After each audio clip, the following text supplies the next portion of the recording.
Principal madam కార్లో వెళ్తూ ఉంటే ఇక రాత్రిపూట అమ్మో ప్రిన్సిపల్ మేడంకి ఫోన్ చేస్తూ ఉంటుంది. ఇదేంటి ఈ టైంలో వీళ్ళు ఫోన్ చేస్తున్నారని చెప్పి ప్రిన్సిపల్ మేడం ఫోన్ లిఫ్ట్ చేస్తుంది. ఇక అప్పుడు అమ్మ మాట్లాడుతూ, మేడం నేను 8th క్లాస్ స్కూల్ ప్రెసిడెంట్ అమ్మని మాట్లాడుతున్నాను అని చెప్పి అంటూ ఉంటే, అమ్ము అని చెబితే సరిపోతుంది కదా, అంత ఇంట్రొడక్షన్ అవసరం లేదు.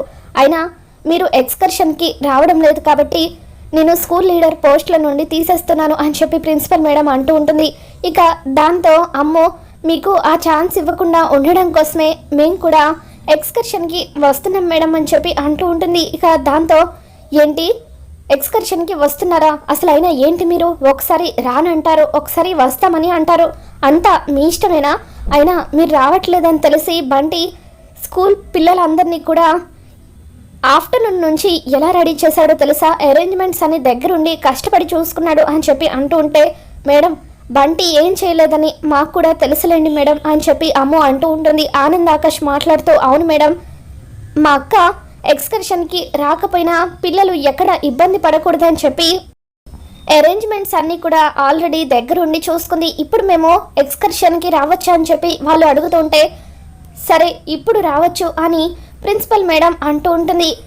చూడండి అందరూ అంటే మీరు ముగ్గురు మాత్రమే, అంజలి ఎక్స్కర్షన్కి రావడానికి వీల్లేదు అని చెప్పి ప్రిన్సిపల్ మేడం మరీ చెబుతూ ఉంటుంది. ఈ బంటి గడికి స్కూల్ ప్రెసిడెంట్ పోస్ట్ ఇస్తానని చెప్పాను, ఇప్పుడు ఎలా మేనేజ్ చేయాలని చెప్పి ప్రిన్సిపల్ మేడం అనుకుంటుంది. మరోపక్క అంజలి అమ్మ వాళ్ళతో, మీతో పాటు నేను కూడా ఎంతో కష్టపడ్డాను, అందరినీ ఫాలో అప్ చేశాను, అటువంటిది నేను రాకుండా మీరు ఎక్స్కర్షన్కి వెళ్తారా అని చెప్పి అంటూ ఉంటే, చూడంజలి ఇప్పుడు కనుక నువ్వు ఎక్స్కర్షన్కి వస్తానని చెబితే నీతో పాటు మమ్మల్ని కూడా వద్దని అంటారు, కాబట్టి సైలెంట్గా ఉండు అని అమ్మ అంటూ ఉంటుంది. దాంతో మనోహరి అంజలితో, చూడంజలి నువ్వు కూడా వీళ్ళతో పాటు రేపు ఖచ్చితంగా ఎక్స్కర్షన్కి వెళ్తున్నావు, అంతా నేను చూసుకుంటాను కదా, నిన్ను దగ్గరుండి బస్ ఎక్కించే బాధ్యత నాది, నువ్వు కూడా బట్టలు సర్దుకొని రెడీగా ఉండు అని చెప్పి మనోహరి అంజలికి మాటిస్తుంది. దాంతో అంజలి ఆనందంతో గెంతులు వేస్తూ ఇక అలా డాన్స్ చేస్తూ ఉంటుంది.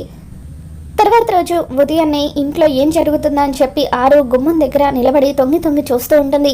ఏంటి బాలిక ఎవరి కోసం తొంగి చూస్తున్నావు అని చెప్పి గుప్తా అడుగుతాడు. దాంతో ఆరు, మిస్సమ్మ నిన్నటి నుండి అసలు బయటకు రావడం లేదు గుప్తా గారు, అందుకే మిస్సమ్మ కోసం చూస్తున్నాను అని చెప్పి, అయినా మీరు ఇలా తొంగి చూడకపోతే నాకు కాస్త హెల్ప్ చేయొచ్చు కదా, లోపల ఏం జరుగుతుందో బయట 70mm స్క్రీన్ వేసి అందులో చూయించవచ్చు కదా అని చెప్పి ఆరు అంటూ ఉంటుంది. ఇక దాంతో 70mm స్క్రీన్ అనగా ఏమి, హెల్ప్ అనగా ఏమి అని చెప్పి అంటూ ఉంటే, ఇక ఆరు హెల్ప్ అనగా సహాయము, అమ్మో మీకు ఇదంతా ఎక్స్ప్లెయిన్ చేసే బదులు నేనే నా తిప్పలు నేను పడతానని చెప్పి అలా ఆరు గుమ్మం దగ్గర నిలబడి పదే లోపలికి తొంగి చూస్తూ ఉంటుంది. ఈరోజు పిల్లలు ఎక్స్కర్షన్కి వెళ్తున్నారు కదా గుప్తా గారు, అందుకే లోపల ఏం జరుగుతుందోనని టెన్షన్గా ఉన్నాను అని చెప్పి ఆరు గుప్తాతో అంటూ ఉంటుంది. మరోపక్క అరవింద్ ఒక దగ్గర కూర్చొని అమ్మని ఎలా దెబ్బ కొట్టాలా అని ఆలోచిస్తూ ఉండగా ఒక అతను అరవింద్ దగ్గరికి వచ్చి, అన్న స్కూల్ నుంచి ఇన్ఫర్మేషన్ వచ్చింది, అమరేంద్ర పిల్లలు కూడా ఎక్స్కర్షన్కి వెళ్తున్నారట అని చెప్పి అంటూ ఉంటే, అయితే అమరేంద్ర నా ట్రాప్లో పడ్డాడనమాట అని చెప్పి అరవింద్ సంతోషపడుతూ ఉంటాడు. పిల్లలు 50 కిలోమీటర్లు బస్సులో హైవే మీద వెళ్తారు, తర్వాత 20 కిలోమీటర్లు లెఫ్ట్ తీసుకొని ఫారెస్ట్ ఏరియాకి వెళ్తారు, ఎలాగైనా సరే ఆ అమరేంద్రను దెబ్బ కొట్టాలి, వాళ్ళలో 2 పిల్లల్ని చంపి ఒకరిని మనతో పాటు కిడ్నాప్ చేసి తీసుకెళ్ళిపోవాలి అని చెప్పి అలా అమరేంద్ర మీద పగ తీర్చుకోవాలని చెప్పి అరవింద్ అంటూ ఉంటాడు.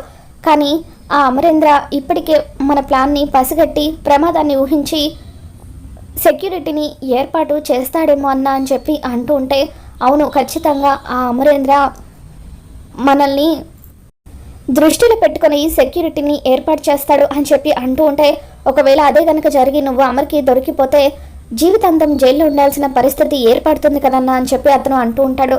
చూడరా అమరేంద్రను దెబ్బ కొట్టలేకపోతే నేను బయట ఉన్న జైల్లో ఉన్న పెద్దగా ఫరక్ పడదు, అందుకే ఎలాగైనా సరే వాడిని దెబ్బ కొట్టాల్సిందే, అలా జరగాలంటే స్కూల్ డైరెక్షన్ ఎటువైపు వెళ్తుందో మనకు తెలియాలి, బస్సులోనే మన మనిషి ఒకడు ఉండాలి అని చెప్పి అంటూ ఉంటే, అది చాలా కష్టమన్నా, స్కూల్ వాళ్ళకు ట్రావెల్ ఏజెన్సీ వాళ్ళకు ఏమాత్రం అనుమానం వచ్చినా మన గురించి తెలిసిపోతుందని చెప్పి అతను అంటూ ఉంటాడు.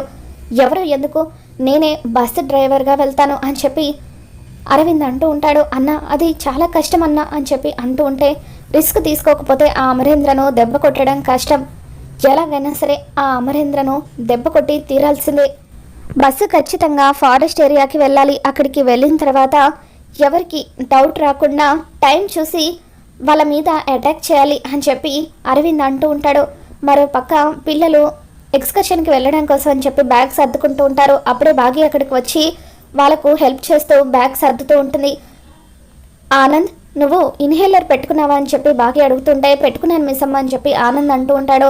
ఇక అలా బాగి అందరికీ హెల్ప్ చేస్తుంటే మేము ఎక్స్కర్షన్కి వెళ్ళడం ఇష్టం లేదని చెప్పి ఈరోజు వచ్చి కావాలని నటిస్తున్నావా, మాకు హెల్ప్ చేస్తున్నట్టుగా అని చెప్పి అంజు అంటూ ఉంటుంది. ఇక అప్పుడు బాగి, ఇప్పుడు కూడా మీరు ఎక్స్కర్షన్కి వెళ్ళడం నాకు ఇష్టం లేదు, కానీ అక్కడికి వెళ్ళిన తర్వాత మీరు ఇబ్బంది పడకూడదని చెప్పి మీకోసం నేను సర్దుతున్నానని చెప్పి బాగి అంటూ ఉంటుంది. ఇక ఇంతలో మనోహరి అక్కడికి వచ్చి, ఎందుకు మిస్ అమ్మ వాళ్ళకి పదే పదే కోపాన్ని తెప్పిస్తున్నావు? నీ మొహం చూస్తేనే వాళ్ళకు చిరాకు వస్తుంది.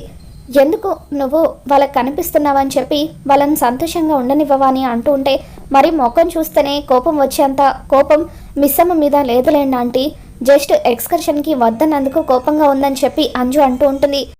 దాంతో మనోహరి మనసులో, మీరు ఇంకా దాని మీద కన్సర్న్ చూపిస్తున్నారు, మీకు దాని మీద పీకల వరకు కోపం రావాలంటే నేను ఇంకా ఏం చేయాలి అని చెప్పి, ఏం చేస్తే దాన్ని మీకు ఇంకా దూరం చేయగలను అని ఆలోచిస్తూ ఉంటుంది. ఇక ఆ తర్వాత అంజలి బ్యాగ్ చూసి, ఇదేంటి అంజు, వాళ్ళు మాత్రం ఎక్స్కర్షన్కి వెళ్తున్నారు కదా, నువ్వెందుకు బ్యాగ్ సర్దుకున్నావని చెప్పి బాగా అడుగుతూ ఉంటే, ఆ సంగతి నేను చూసుకుంటానులే, నువ్వు వెళ్ళు మిస్ అమ్మ అంటూ మనోహరి బలవంతంగా బాగిని అక్కడి నుండి పంపించేస్తుంది. ఇక ఆ తర్వాత ఆంటీ ఏదో ఒక విధంగా మీరే మేనేజ్ చేయాలి అని అంజు అంటూ ఉంటే, నేను చూసుకుంటాను కదా, పదండి కిందకి అని చెప్పి మనోహరి అంటూ ఉంటుంది. తర్వాత పిల్లలంతా కూడా కిందకి వస్తారు. ఇక అమర్ అన్నీ సర్దుకున్నారా అని చెప్పి అంటూ ఉంటే, ఎస్ డాడ్ అని చెప్పి పిల్లలు అంటూ ఉంటారు. ఇక అంజు సర్దుకున్నామని చెప్పి అంటూ ఉంటే, ఇదేంటి అంజు పాప, వాళ్ళు మాత్రమే ఎక్స్కర్షన్కి వెళ్తున్నారు కదా, మరి నువ్వేంటి సర్దుకున్నానని చెబుతున్నావని అంటూ ఉంటాడు.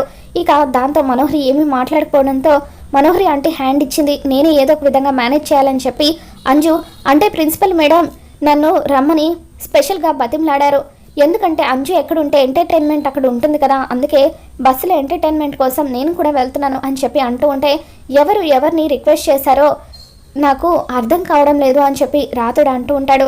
సరే పదండి పిల్లలు, నేను కూడా వచ్చి మిమ్మల్ని స్కూల్ వరకు డ్రాప్ చేస్తాను అని చెప్పి బాగి అంటూ ఉంటుంది.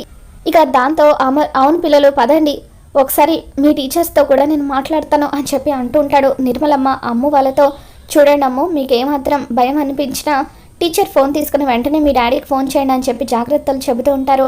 ఇక అప్పుడు మనోహరి, నువ్వెందుకులే అమర్, నీకు ఏదైనా పని ఉంటే చూసుకో, బస్ వరకే కదా, నేను వెళ్ళి పిల్లలకు జాగ్రత్తలు చెబుతాను అని అంటూ ఉంటే, ఇకప్పుడు గుమ్మం దగ్గర నిలబడి ఇదంతా చూస్తున్నారు. అసలు అయినా పిల్లలకి దీనికి ఏం సంబంధం ఉందని ప్రతి దాంట్లో మధ్యలో దూరిపోతుంది, దీనికెందుకు పిల్లల గురించి అని చెప్పి మనోహరిని తిట్టుకుంటూ ఉంటుంది. మిస్ అమ్మ వెళ్తే టీచర్స్తో మాట్లాడి కొన్ని జాగ్రత్తలు చెబుతుంది కదమ్మా, నువ్వెందుకులే అని చెప్పి సదాశివం గారు అంటూ ఉంటారు. ఇక దాంతో అంజు కోపంగా, ఏం వద్దులేండి తాతయ్య, డాడీ వస్తారు కదా, డాడీని మాతో పాటు రానివ్వండి అని చెప్పి అంటూ ఉంటుంది. ఇక దాంతో అమర్, సరే పిల్లలు పదండి అని చెప్పి అంటూ ఉంటే అందరికీ బాయ్ చెప్పి పిల్లలు వెళ్తూ ఉంటారు. అందరికీ బాయ్ చెప్పారు, మరి మిస్ అమ్మకి చెప్పరా అని రాత్రుడు అడుగుతాడు. ఇక దాంతో పిల్లలు కోపంగా బాగీకి బాయ్ చెప్పకుండానే అక్కడి నుండి వెళ్ళిపోతారు. ఇక దాంతో బాగి ఎంతగానో బాధపడుతుంటుంది. తర్వాత కూరగాయలు కట్ చేసేటప్పుడు బాగి పిల్లల గురించి ఆలోచిస్తూ మనసంతా ఎందుకో కీడు శంకిస్తుంది. ఈ ఎక్స్కర్షన్ అనుకున్న దగ్గర నుండి ఏదో ఒకటి జరుగుతూనే ఉంది, పిల్లలకు ఏమీ కాకుండా క్షేమంగా ఇంటికి తిరిగి రావాలని చెప్పి మనసులో ఆలోచిస్తూ ఉంటుంది. అప్పుడే నిర్మలమ్మ అక్కడికి వచ్చి, ఏంటమ్మా దేని గురించి అంతలా ఆలోచిస్తున్నావు, నిన్నటి నుండి చూస్తున్నాను ఏదో పరధ్యానంలో ఉంటున్నావు అని చెప్పి అంటూ ఉంటే, నా కంగారంతా పిల్లల గురించే అత్తయ్య గారు అని చెప్పి, పిల్లలు ఎక్స్కర్షన్కి వెళ్ళడం నాకేమాత్రం ఇష్టం లేదు, ఎందుకో మనసుకి కీడు శంకిస్తుందని చెప్పి అంటూ ఉంటే, నువ్వేం కంగారు పడకమ్మా, ఏం కాదలే అని చెప్పి నిర్మలమ్మ సదాశివం గారు అంటూ ఉంటారు. నువ్వు ముందు వెళ్ళి టిఫిన్ చేయని చెప్పి అంటూ ఉంటే, వద్దత్తయ్య గారు, పిల్లలు క్షేమంగా తిరిగి రావాలని నేను ఉపవాసం ఉంటున్నాను అని చెప్పి బాగా అక్కడి నుండి వెళ్ళిపోతుంది. ఈ పిచ్చి పిల్లల మీద అమర్ మీద ఇంత ప్రేమ చూపిస్తుంది, తన ప్రేమను వాళ్ళు ఎప్పుడు అర్థం చేసుకుంటారు అని చెప్పి సదాశివం గారు అంటూ ఉంటారు. ఇక గుమ్మం దగ్గర నిలబడి ఇదంతా చూస్తున్న ఆరు గుప్తాతో, గుప్తా గారు మిస్సమ్మ మాటలు వింటూ ఉంటే నాకు కూడా భయంగా అనిపిస్తుంది అని చెప్పి అంటూ ఉంటే, ఒక్కోసారి తెలివిగల వాళ్ళు కూడా మోసపోతారని చెప్పి గుప్తా ఆరుకి చెబుతూ ఉంటాడు. మరో పక్క అరవింద్ స్కూల్ బస్కి డ్రైవర్గా వెళ్తున్న అతన్ని కిడ్నాప్ చేస్తాడు. ఇక ట్రావెల్ ఏజెన్సీ అతనితో, నాకు ఆరోగ్యం బాలేక నేను రావట్లేదండి, మా బామ్మర్దిని పంపిస్తున్నానని చెప్పడంతో ఇక అరవింద్ మనిషి ఆ ట్రావెల్ ఏజెన్సీ అతని దగ్గరికి వెళ్ళి, సార్ బస్ డ్రైవర్గా నేను వెళ్తాను సార్, మా బావ నన్ను ఆరోగ్యం బాగోలేక పంపించాడు, నేను కూడా బస్సుని బాగా డ్రైవ్ చేస్తానని చెప్పి అంటుంటే ఒకసారి ఆనంద్కి ఫోన్ చేస్తానని చెప్పి ట్రావెల్ ఏజెన్సీ అతను ఆనంద్కి ఫోన్ చేస్తాడు. ఇక అతని మెడ మీద అరవింద్ కత్తి పెట్టడంతో ఇక అతను అవును సార్ నేనే మా బామ్మర్దిని పంపించాను, అతని ఎక్స్కర్షన్కి వెళ్తాడని చెప్పి అంటూ ఉంటాడు. ఇక దాంతో ఆ ట్రావెల్ ఏజెన్సీ అతను సరే ఆరోగ్యం బాగుపడగా ఒకసారి కనిపించని చెప్పి ఇక వచ్చిన అతని మాటలు నమ్మి చూడు నీ మాటలు నమ్మి నిన్ను పిల్లలతో పాటు పంపిస్తున్నాను, ఏమాత్రం జాగ్రత్త వచ్చినా జీవితాంతం జైల్లో ఉంటావు, అసలే మిలిటరీ స్కూల్ పిల్లలు జాగ్రత్త అంటూ ఆ ట్రావెల్ ఏజెన్సీ అతను అరవింద్ మనిషికి బస్సు తాళాలు ఇచ్చి పంపిస్తూ ఉంటాడు.